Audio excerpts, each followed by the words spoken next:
지금 강경화 장관이 이제 강행되고 나서 주말 오후부터 일하기 시작했는데요. 그동안 전직 사무총장 둘과 현직 사무총장과 직접 통화를 했다고 합니다. 그리고 앞으로 한미 정상회담을 비롯한 각종 외교 현안에 있어서 협조를 약속받았다고 하네요.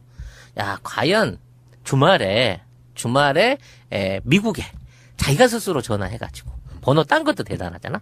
직접 이런 얘기를 원어로 할 수 있는 장관. 전화번호를 딸 이유가 벌써 대화가 하고 있는 그러니까 분들이잖아요. 항상 전화번호 따로 안 따고 그렇죠. 직접 전화해서 전직 유엔 사무총장들, 현직 유엔 사무총장과 대화할 수 있는 외교부 장관을 가진 나라가 얼마나 있겠냐는 그러니까 거야. 저는 너무 든든한 게 구테레스는 놓기 싫어했고 뭐 반 총장은 뭐 의뢰 알고 또 뭐 너무나도 그 유엔이 지금 활발하게 가고 싶어 하는 그 루트를 너무 잘 알고 메커니즘을 너무나도 잘 하시는 분이 있어가지고 외교는 든든합니다.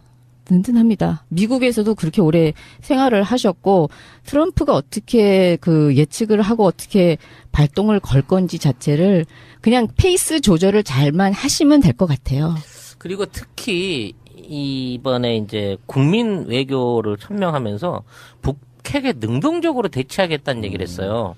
나는 이 얘기가 그냥 허투루게 그냥 말로 던져보는 수사가 아닌 것 같아. 아니죠. 강경화 라인에 있어서의 어떤 강력한 대북하고의 연결고리 또는 이 외교적인 고리가 곧 발휘가 되는 모양을 볼 수 있지 않을까 하는 기대감을 가지고 하는 멘트를 들었거든요. 아, 이분은 콩고하고도 일을 했었고 시리아하고도 일을 했었고 그 북한하고 직간접적으로 외교를 하는 나라들하고 이미 접촉을 하고 일을 하셨던 분이라서요. 김정은하고 어떻게 그 딜을 해야 되는지도 이미 파악을 하고 계시리라고 저는 믿고 있어요. 대통령께서 강경화 장관 임명하고 임명식이 있고 나서 발언한 내용에 보면 야당이 그런 식으로 대통령에게 하면 안 된다. 아주 강력하게 경고를 했어요. 우리 청와대와 대통령은 앞만 보고 국민만 보고 꿋꿋하게 나가고 있는 중이고요. 문미용 님이 이렇게 올려주셨네요. 거두절미하고 해도 다 알아들으실 거예요. 마구 짖는다는 것은 두렵다는 것이다. 맞습니다. 네. 저도 딱 똑같이 생각했는데 네. 걔는 무서울 때 짖거든요. 그러면 예. 네. 열심히 짖으라고 하시고요. 큰 아주 그 맹수라고들 하잖아요. 네. 그들은 그냥 가만히 있다가 공격할 때 으르릉 한번 하고 물어요. 원래 큰 으르릉 안 할 때도 있고 그냥 훅 해가지고 뭐지? 모르고 그냥 당할 때가 많잖아요. 자유한국당과 국민의당, 바른정당 이분들은 다 극렬한 반발을 하는 거죠, 지금. 네. 근데 나는 이 시스템을 좀 바꿨으면 좋겠어요. 일단 첫 번째, 강경화는 결정적인 하자가 없었어요. 사실은 스모킹건 같은 게 없었어. 예, 맞아요. 사실 안경환 법무부 장관 후보자 같은 경우는 뭐 내용의 경중 이런 걸 떠나가지고요. 그러니까 어떤 흐름상 그 가짜 결혼 이것은 스모킹건이 될 수 있었던 부분이 있었어요. 예. 법무부 장관 후보자가 아니었다면 다르게 해석할 수도 있었는데 강경화 외교부 장관 후보자에 대해서는 사실 스모킹건이 없는 상태에서 문재인 대통령이 처리하기도 굉장히 애매한 상태였습니다.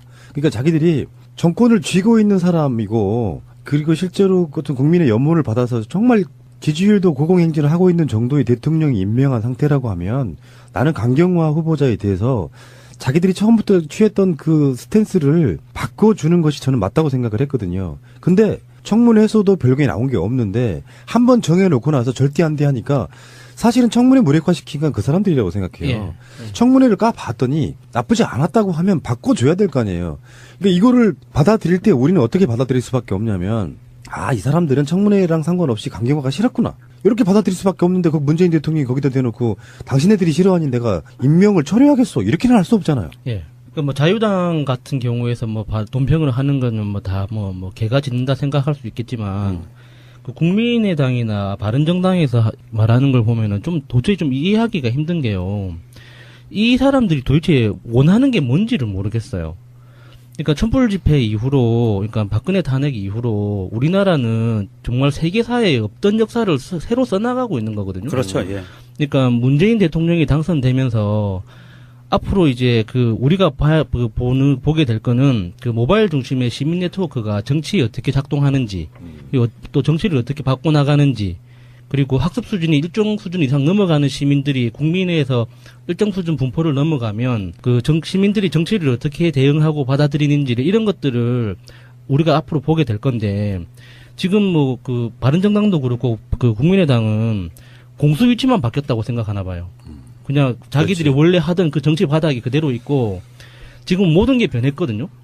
근데 자기들 보기에는 다 그대로 있고 그냥 있던 자리가 공격과 수비 위치만 바뀌었다고 하나 본데 너무 답답해요, 진짜. 이거를 어떻게 이 사람들을 어떻게 이해해야 될지 모르겠어요. 제 주장대로라고 보면 패러다임이 바뀌었다. 예. 네, 맞아요. 세상을 바라보는 시각도 바뀌어야 되고 예. 바뀌었는데 그러니까 그러잖아요.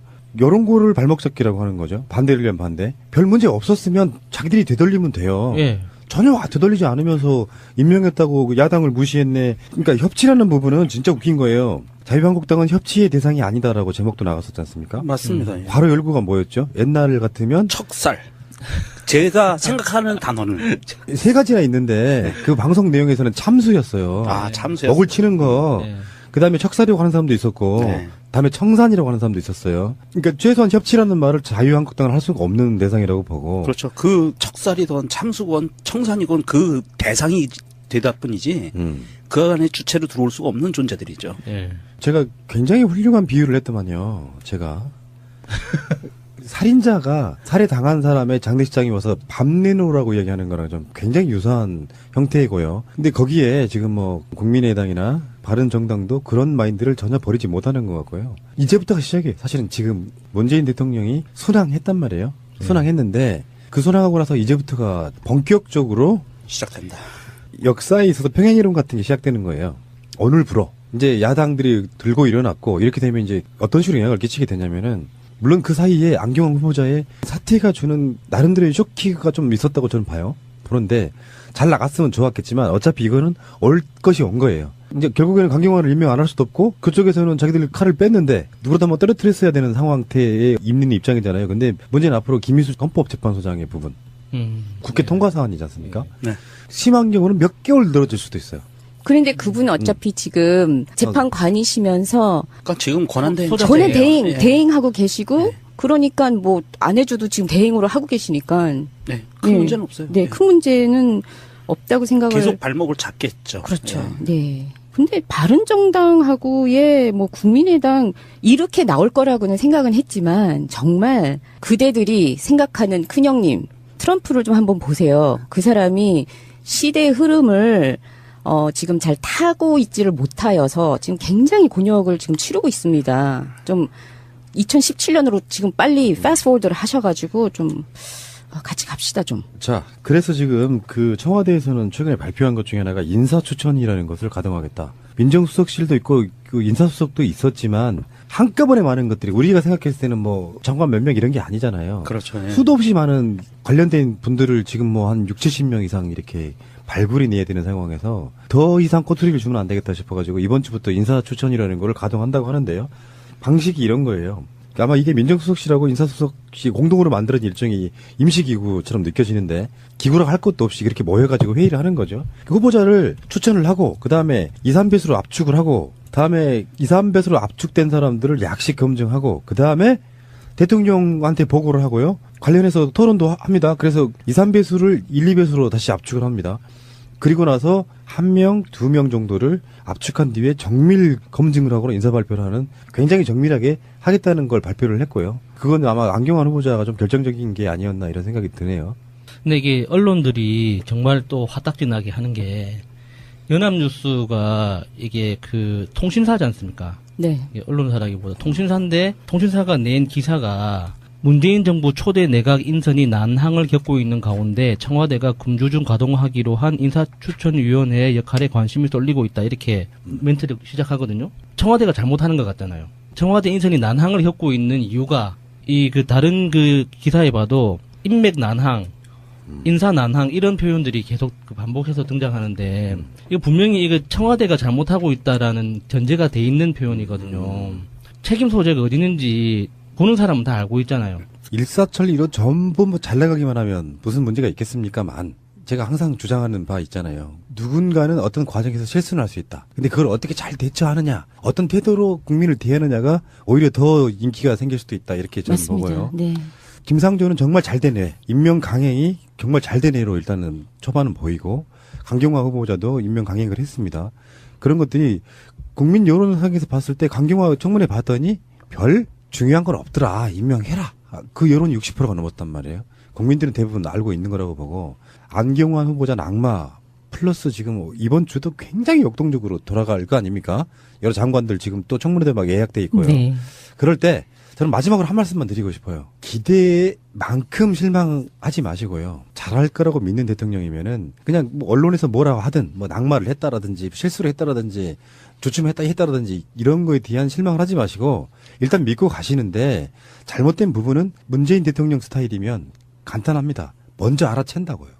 아, 이거 잘못됐다고 느끼는구나. 그럴 때 문재인 대통령 자체를 어떻게 하면 조금이라도 이렇게 흠집 내볼까, 공격해볼까 하는 그런 감정만 없으면 저는 무난하게 지금 한 5년 갈 수 있을 거라고 봅니다. 일단 믿고 가자는 거죠. 일단 한 달 보름이 채 안 지났습니다. 국정 초반에 야당이 지금 이렇게 발목을 잡고 있지만 앞으로 4년 10달이 넘게 남아있다는 걸 생각하면 한 달 후에, 1년 후에, 3년 후에 니들 야당의 위치가 지금보다 얼마나 추락할 수 있는지를 생각하려면 지금부터라도 국정에 협조하는 모습을 보여줘야 될 것으로 엄중히 국민의 한 사람으로서 경고합니다. 협조가 뭔지를 제가 다시 한번 말씀드릴게요.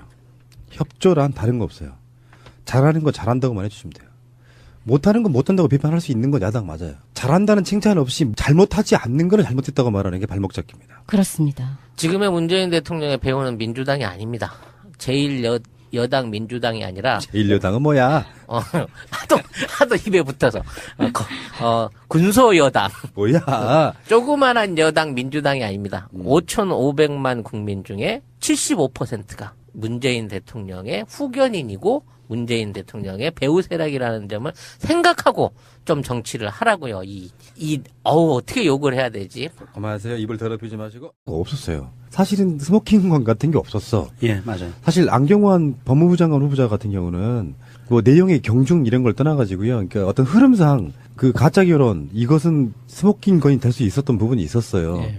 법무부 장관 후보자가 아니었다면 다르게 해석할 수도 있었는데 강경화 외교부 장관 후보자에 대해서는 사실 스모킹건이 없는 상태에서 문재인 대통령이 처리하기도 굉장히 애매한 상태였습니다. 그러니까 자기들이 정권을 쥐고 있는 사람이고 그리고 실제로 어떤 국민의 연문을 받아서 정말 지지율도 고공행진을 하고 있는 정도의 대통령이 임명한 상태라고 하면 나는 강경화 후보자에 대해서 자기들이 처음부터 취했던 그 스탠스를 바꿔주는 것이 저는 맞다고 생각을 했거든요. 근데 청문회에서도 별게 나온 게 없는데 한 번 정해놓고 나서 절대 안 돼 하니까 사실은 청문회 무력화시킨 건 그 사람들이라고 생각해요. 청문회를 까봤더니 나쁘지 않았다고 하면 바꿔줘야 될 거 아니에요. 그러니까 이거를 받아들일 때 우리는 어떻게 받아들일 수밖에 없냐면 이 사람들은 청문회랑 상관없이 강경화가 싫었구나. 이렇게 받아들일 수밖에 없는데 파악을 하고 계시리라고 저는 믿고 있어요.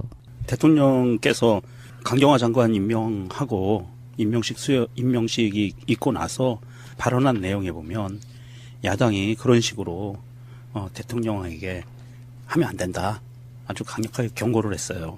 우리 청와대와 대통령은 앞만 보고 국민만 보고 꿋꿋하게 나가고 있는 중이고요. 문미용 님이 이렇게 올려주셨네요.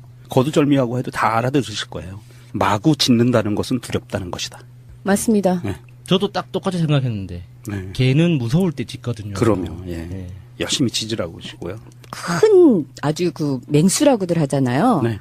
그들은 그냥 가만히 있다가 공격할 때 으르릉 한번 하고 물어요. 원래 큰 으르릉 안 할 때도 있고 그냥 훅 해가지고 뭐지? 모르고 그냥 당할 때가 많잖아요. 자유한국당과 국민의당, 바른정당 이분들은 다 극렬한 반발하는 거죠, 지금. 네. 근데 나는 이 시스템을 좀 바꿨으면 좋겠어요. 일단 첫 번째, 강경화는 결정적인 하자고. 지금 강경화 장관이 이제 강행되고 나서 주말 오후부터 일하기 시작했는데요. 그동안 전직 사무총장 둘과 현직 사무총장과 직접 통화를 했다고 합니다. 그리고 앞으로 한미 정상회담을 비롯한 각종 외교 현안에 있어서 협조를 약속받았다고 하네요. 야, 과연 주말에 미국에 자기가 스스로 전화해가지고 번호 딴 것도 대단하잖아.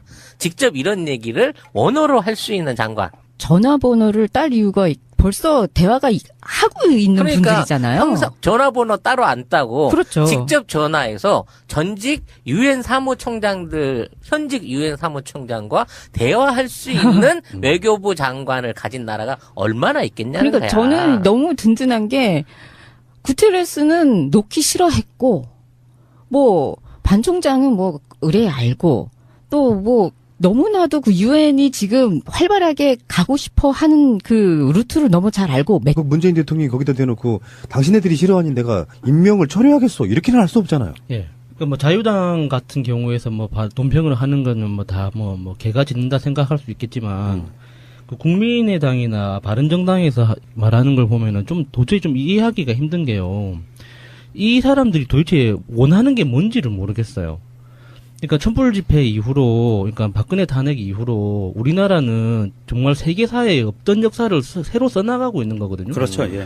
그러니까 문재인 대통령이 당선되면서 앞으로 이제 그 우리가 보게 될 거는 그 모바일 중심의 시민 네트워크가 정치에 어떻게 작동하는지, 그리고 또 정치를 어떻게 바꿔나가는지, 그리고 학습 수준이 일정 수준 이상 넘어가는 시민들이 국민회에서 일정 수준 분포를 넘어가면 그 시민들이 정치를 어떻게 대응하고 받아들이는지 이런 것들을 우리가 앞으로 보게 될 건데 지금 뭐 그 바른정당도 그렇고 그 국민의당은 공수 위치만 바뀌었다고 메커니즘을 너무나도 잘 하시는 분이 있어가지고 외교는 든든합니다.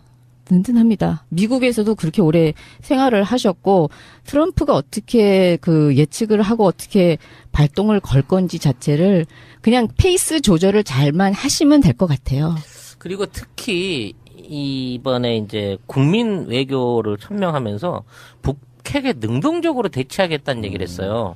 나는 이 얘기가 그냥 허투루게 그냥 말로 던져보는 수사가 아닌 것 같아. 아니죠. 강경화 라인에 있어서의 어떤 강력한 대북하고의 연결고리 또는 이 외교적인 고리가 곧 발휘가 되는 모양을 볼 수 있지 않을까 하는 기대감을 가지고 하는 멘트를 들었거든요. 이분은 콩고하고도 일을 했었고 시리아하고도 일을 했었고 그 북한하고 직간접적으로 외교를 하는 나라들하고 이미 접촉을 하고 일을 하셨던 분이라서요. 김정은하고 어떻게 그 딜을 해야 되는지도 이미